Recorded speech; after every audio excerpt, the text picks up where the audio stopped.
friends, welcome to your stream's choice. இப்போ நாம பார்க்க போற ரெசிபி பலாப்பழ புலாவ். இது செய்யறதுக்காக பலாப்பழம் 20 சுளைகள் எடுத்துக்கணும். இதில் உள்ள சீட்ஸ் எல்லாம் எடுத்துட்டு பழங்களை நல்லா வாஷ் பண்ணிட்டு மிக்சர் ஜாரில் போட்டு 1 டம்ளர் தண்ணீர் விட்டு நல்லா அரைச்சி எடுத்துக்கணும். இந்த ஜூஸை இப்போ ஃபில்டர் பண்ணி எடுத்துக்கணும். ஜூஸ் ரொம்பவும் திக்காக இருக்கக்கூடாது, நல்லா தளர்ந்து தண்ணியாக இருக்கணும்.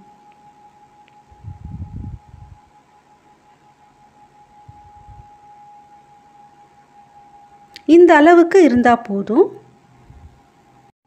இப்போ இதை தனியாக எடுத்து வச்சுக்கலாம். புலாவ் செய்யறதுக்காக ஒரு பெரிய வெங்காயத்தை கட் பண்ணி எடுத்துக்கணும்.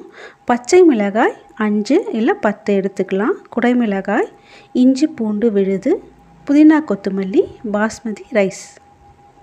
பேனில் 1 டேபிள் ஸ்பூன் நெய் விட்டுக்கணும். இதில் பிரியாணி இலை, பட்டை, லவங்கம், ஏலக்காய், முந்திரி போட்டு தாளிச்சுக்கணும். மசாலா நல்லா சிவந்த பிறகு வெங்காயம், பச்சை மிளகாயை சேர்த்து நல்லா வதக்கிக்கணும். இது நல்லா வதங்கின பிறகு இதில் இஞ்சி பூண்டு விழுதை சேர்த்து நல்லா வதக்கிக்கணும்.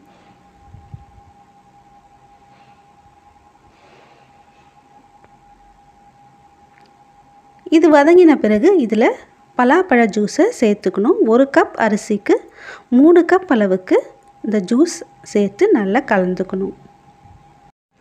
காரம் அதிகமாக வேணும்னு விருப்பப்படுறவங்க 10 மிளகாயை சேர்த்துக்கலாம்.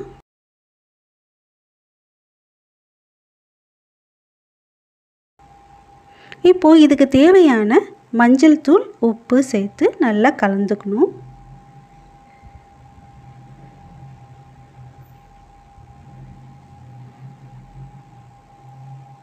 இப்போ இதை கொஞ்சம் நேரம் மூடி வச்சு கொதிக்க விடலாம். இது நல்லா கொதித்த பிறகு இதில் பாஸ்மதி ரைஸை சேர்த்துக்கணும். பாஸ்மதி ரைஸ் சேர்த்ததும் ஒரு 5 நிமிஷம் இதை மூடி வச்சு வேக வைக்கணும். 5 நிமிஷத்துக்கு பிறகு கட் பண்ணி எடுத்து வச்சுருந்த சிவப்பு குடைமிளகாயை இதோடு சேர்த்துக்கணும்.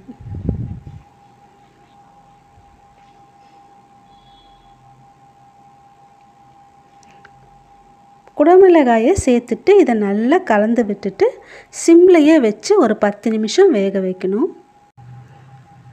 சுவையான பலாப்பழ புலாவ் தயாராகிடுச்சு. இது நல்ல மணமாகவும் சாப்பிட்றதுக்கு சுவையாகவும் இருக்கும். இந்த ரெசிபி வீடியோ உங்களுக்கு பிடிச்சிருந்ததுன்னா மறக்காமல் இந்த சேனலை சப்ஸ்கிரைப் பண்ணுங்கள். தேங்க்யூ.